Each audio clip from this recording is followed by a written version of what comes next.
सुप्रिया का रोज किसी न किसी बात पर अपनी बहू तारा से झगड़ा होता ही रहता। दोनों स्वभाव से जिद्दी और अड़ियल थे। दोनों में से कोई भी एक दूसरे के आगे झुकना नहीं चाहता था। फिर एक दिन, तारा कहाँ मर गई थी तू अभी तक? सुबह से शाम हो गई, घर में इतना काम पड़ा है, ये सब छोड़कर कहाँ मौज मस्ती करने गई थी? आपके घर के सारे काम करने का मैंने ठेका नहीं ले रखा। आप भी तो अपने दोस्तों के साथ किटी पार्टी करने जाती हैं, तब तो मैं आपको नहीं टोकती। अरे मैं तेरी सास हूँ, तू मेरी सास नहीं है। सास है तो क्या मुझे चैन की सांस नहीं लेने देंगी आप? बहुत जबान चलने लगी है तेरी आजकल। आने दे मेरे बेटे को घर पर, फिर देख तेरी कैसे क्लास लगवाती हूँ। आपके पास और काम ही क्या है? बाहर पड़ोसियों से मेरी बुराई करना और घर में पति से। हाँ तो अब तेरा काम भी तो ऐसे ही होते हैं ना। तारीफ के लायक कोई भी काम किया है तूने आज तक? बस जुबान चलवा लो, कैंची से भी तेज चलती रहती है। सिर्फ जुबान ही नहीं, हाथ पैर भी चलते हैं, जिनकी वजह से आपको घर में इतनी सफाई देखने को मिलती है, वरना आपको तो अपनी किटी पार्टियों से फुर्सत नहीं मिलती। तो कहना क्या चाहती है? घर का क्या सारा काम तू खुद अकेला करती है? तो और क्या नौकरानी करती है? इसी तरह तारा और सुप्रिया में आए दिन लड़ाई होती। दोनों के दिन की शुरुआत ही एक दूसरे से लड़कर शुरू होती और लड़कर ही खत्म होती, मानो ये अब उनकी दिनचर्या का हिस्सा बन चुकी हो। शाम को तारा का पति वैभव घर आता है। वैभव को देखते ही उसकी माँ सुप्रिया उसके पास आती है और कहती है, बेटा वैभव, अच्छा हुआ जो तू आज जल्दी घर आ गया। देखना तेरी बीवी सुबह से मुझसे लड़ी जा रही है। माँ की बातें सुनकर वैभव तारा को जोर जोर से आवाजें देने लगता है। क्या हुआ जी, इतना चीख क्यों रहे हो? तारा, तुमने आज फिर माँ से लड़ाई की? अरे लड़ाई मैंने नहीं की, शुरुआत पहले इन्होंने की थी। समझा दीजिए अपनी माँ को। मुझे कहीं भी आते जाते टाइम टोके नहीं, वरना मैं अपना सामान बांधकर मायके चली जाऊंगी। इतना कहकर तारा वहां से चली जाती है। ये सब क्या चल रहा है माँ? किसी दिन मैं आप लोगों के चक्कर में जरूर पागल हो जाऊंगा। आप लोग कभी प्यार से क्यों नहीं रहते? अरे वो हमेशा मेरी बातों का उल्टा जवाब देती है बेटा। अब तू ही बता मैं क्या करूं? तो आप उसे ताने मारती ही क्यों है माँ? वाह बेटा वाह, तुझे मेरे ताने दिखते हैं, उसका बात करने का तरीका नहीं दिखता।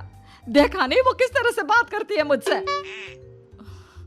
मुझे माफ कीजिए माँ, मुझे आप दोनों के बीच में पड़ना ही नहीं है। आप दोनों ही एक जैसे हो। इतना कहकर वैभव वहां से चला जाता है। वैभव के जाने के बाद सुप्रिया सोच में पड़ जाती है। धीरे धीरे समय बीतने लगता है और एक दिन सुप्रिया को पता चलता है कि उनके गांव में एक महात्मा ठहरे हुए हैं जो वशीकरण करना जानते हैं। तो सुप्रिया भागते हुए उन बाबा का पता ढूंढने निकल पड़ती है।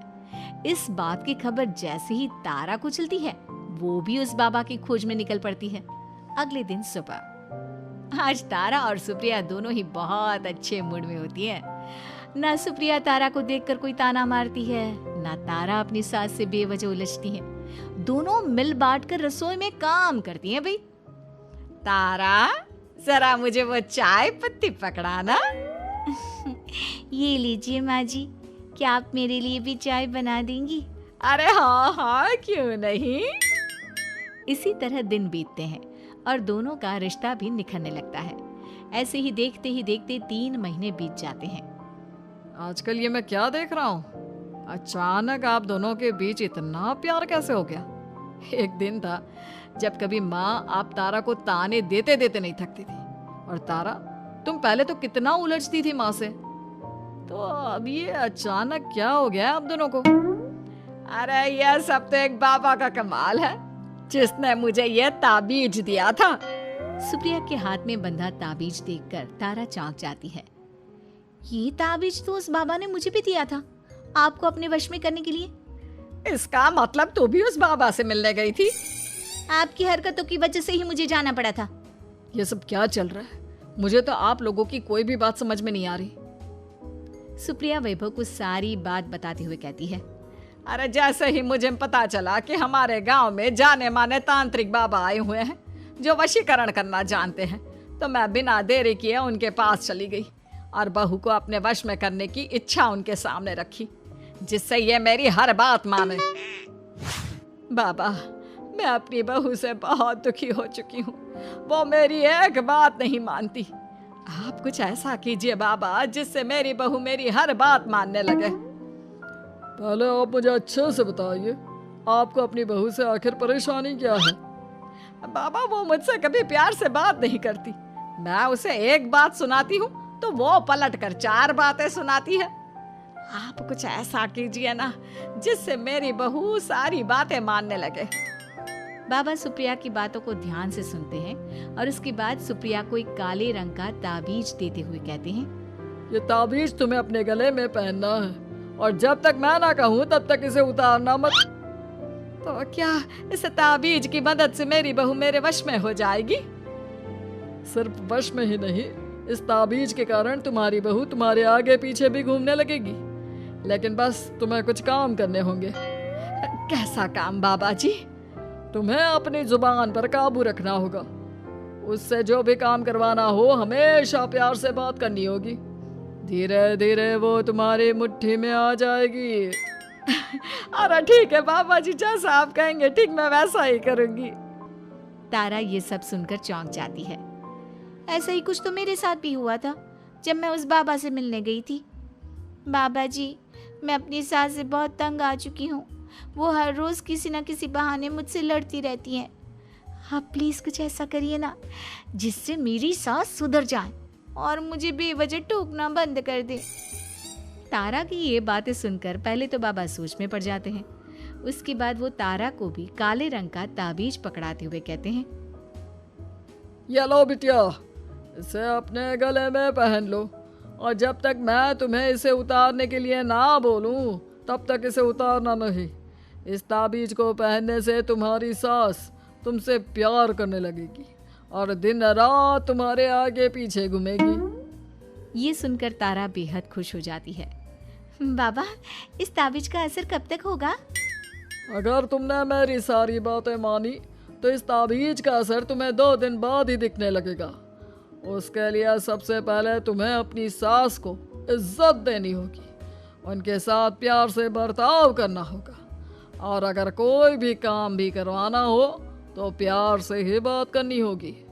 फिर देखना वो कैसे तुम्हारे इशारों पर नाचती है।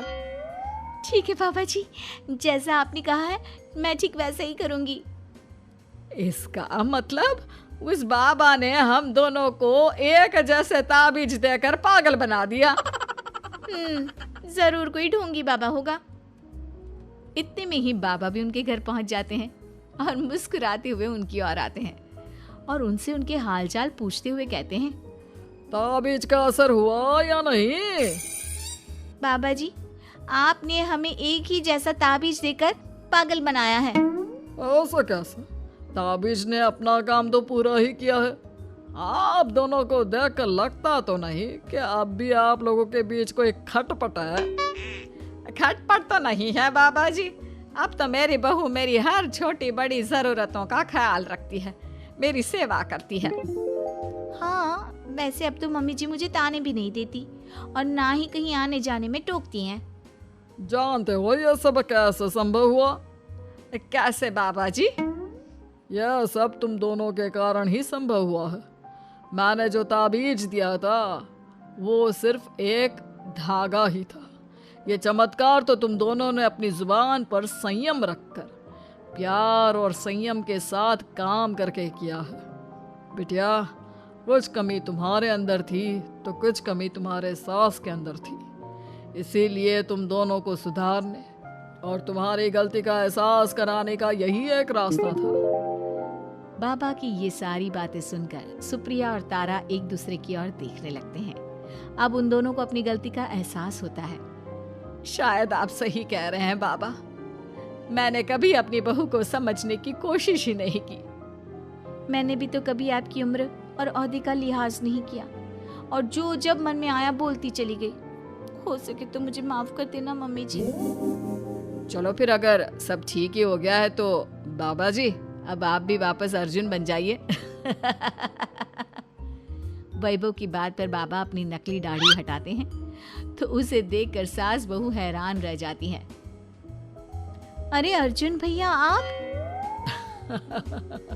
हाँ भाभी, आप दोनों के रोज रोज वाले झगड़ों से परेशान होकर एक दिन मेरे इस दोस्त ने एक प्लान बनाया और मेरी मदद मांगी, तो मैं इनकार कैसे कर सकता था।